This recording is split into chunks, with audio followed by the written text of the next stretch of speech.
യുഗങ്ങൾക്ക് മുമ്പ് മഹാദേവന്റെ അതിരൂക്ഷമായ ക്രോധാഗ്നിയിൽ നിന്നും ആഴമേറിയ കടലിന്റെ ഗർഭത്തിൽ നിന്നും ഒരു അസാധാരണ ശക്തിയുള്ള അസുരൻ പിറന്നു. ജലധരൻ. ഇടിമിന്നൽ പോലെ പ്രഭാവമുള്ള ശരീരവും കഠിനമായ ഭാവവുമായിരുന്നു അവന്. ഈ പ്രപഞ്ചം ഭരിക്കാൻ താൻ ജനിച്ചവനാണെന്ന് അവന്റെ ആത്മാവ് മന്ത്രിച്ചു. തന്റെ അനന്തമായ ആധിപത്യം നിലനിർത്താൻ തുല്യ ശക്തിയുള്ള ഒരു കൂട്ടാളിയെ അവൻ തേടി. ജലധരൻ അങ്ങനെ പ്രകൃതിയുടെ ശക്തി സ്രോതസ്സായ വൃന്ദയെ കണ്ടെത്തി. വൃന്ദയുടെ ചാരിത്ര്യവും ശക്തിയും തനിക്ക് സംരക്ഷണ കവചമാകുമെന്ന് അവൻ ഉറപ്പിച്ചു. അങ്ങനെ ഈ അമിത ശക്തിയുള്ള അസുരൻ അനശ്വരതയുടെ വരം ലഭിച്ച ആ സുന്ദരിയെ വിവാഹം ചെയ്തു. ലോകം കണ്ട ഏറ്റവും ശക്തരായ ദമ്പതികളായി അവർ മാറി. നമ്മുടെ ശക്തികൾ ഒന്നിക്കുമ്പോൾ ഈ ലോകം നമ്മുടെ കാൽക്കീഴിലാകും. ഭയമില്ലാതെ ഒരു സാമ്രാജ്യം നമുക്ക് കെട്ടിപ്പടുക്കാം. അവർ പരസ്പരം സ്വപ്നങ്ങൾ പങ്കുവച്ചു. എന്നാൽ ഭൗതികമായ ശക്തി കൊണ്ട് മാത്രം ദൈവതുല്യമായ സിംഹാസനം നേടാൻ കഴിയില്ലെന്ന് അവർക്ക് മനസ്സിലായി. ആത്മീയവും ദൈവികവുമായ ശക്തി നേടാനായി അവർ അസുര ഗുരുവായ ശുക്രാചാര്യരുടെ കാൽക്കൽ അഭയം തേടി. അവർ അദ്ദേഹത്തോട് പറഞ്ഞു, ഗുരുവേ, ഞങ്ങൾക്ക് ദൈവതുല്യമായ ശക്തി വേണം. ലോകം ഭരിക്കാൻ ഞങ്ങൾ ഒരുമിച്ചുണ്ടാകും. ഞങ്ങളെ അനുഗ്രഹിക്കണം. വിനയത്തോടെ ജലന്ധരൻ അപേക്ഷിച്ചു. ശാന്തനായി ശുക്രാചാര്യർ ചിന്തയിലാണ്ടു. എന്നിട്ട് പറഞ്ഞു, നിങ്ങൾ അസാധാരണ ശക്തിയുള്ളവർ തന്നെയാണ്. എങ്കിലും ഭരണം നിലനിർത്താൻ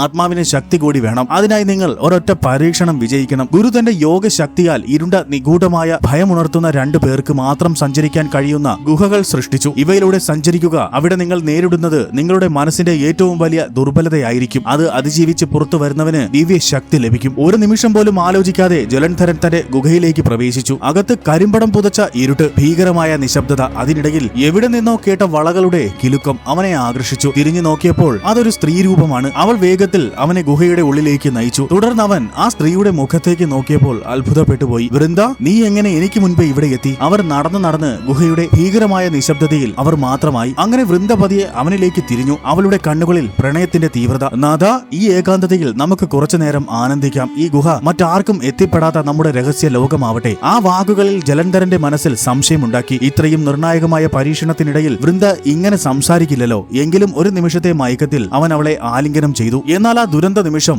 ആലിംഗനം ചെയ്ത ഉടനെ ആ വൃന്ദയുടെ രൂപം മാറി മറിഞ്ഞു. അവൾ ഒരു ഭീമാകാരമായ വരിഞ്ഞു മുറുക്കുന്ന സർപ്പമായി രൂപാന്തരം പ്രാപിച്ചു. ആ മായ സർപ്പം ജലന്ധരനെ വരിഞ്ഞു മുറുക്കി. അവനെ ശ്വാസം മുട്ടിച്ചു. ജലന്ധരൻ അലറിക്കൊണ്ട് പറഞ്ഞു, നീ അസൂയയുടെയും ഭയത്തിന്റെയും രൂപമാണ്. ശക്തിയുടെ പേരിലുള്ള അഹങ്കാരമാണ് നിന്നെ ഈ രൂപത്തിലാക്കിയത്. താൻ ശിവന്റെ ക്രോധത്തിൽ നിന്ന് പിറന്ന പുത്രനാണ്. തന്റെ ശക്തി ഈ മായയ്ക്ക് മുന്നിൽ തോൽക്കില്ല. ആ സർപ്പം അവന്റെ പേശികൾ വലിഞ്ഞു മുറുക്കി. അതിഭയങ്കര ശക്തിയോടെ അവൻ ആ ഭീമാകാരമായ സർപ്പത്തിന്റെ കുരുക്കിൽ നിന്ന് വഴുതി മാറി. തുടർന്ന് അവൻ ആ സർപ്പത്തെ ഗുഹയുടെ ഭിത്തിയിലേക്ക് വലിച്ചെറിഞ്ഞു. ആ ആഘാതത്തിൽ ആ സർപ്പം തളർന്നു പോയിരുന്നു. ജലധരൻ സമയം പാഴാക്കിയില്ല. അവൻ ആ ഭീമാകാരമായ സർപ്പത്തിന്റെ വാലിൽ പിടിച്ച് ആഞ്ഞു വീശി ഗുഹയുടെ ഭിത്തികളിൽ ആവർത്തിച്ച് അവൻ അടിച്ചു. ശാരീരിക ശക്തിയും അവസാന നിമിഷത്തെ വിവേകവും കൊണ്ട് ശുക്രാചാര്യർ സൃഷ്ടിച്ച മായയെ ജലന്ധരൻ കീഴടക്കി. പരീക്ഷണം വിജയകരമായി പൂർത്തിയാക്കി അവൻ ഗുഹയിൽ നിന്നും പുറത്തു വന്നു.